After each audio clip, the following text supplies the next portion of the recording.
You ask Tiger to solve. This deals with linear equations with one unknown. The final result is x equals -4. Let's solve it step by step. Simplify the expression.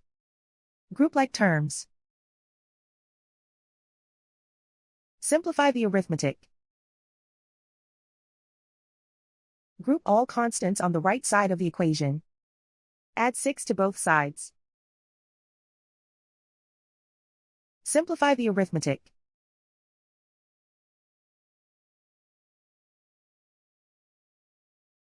Isolate the x. Divide both sides by -8.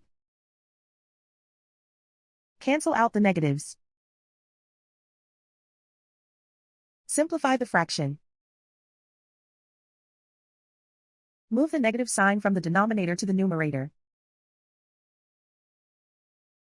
Find the greatest common factor of the numerator and denominator. Factor out and cancel the greatest common factor. And so the final result is x equals -4.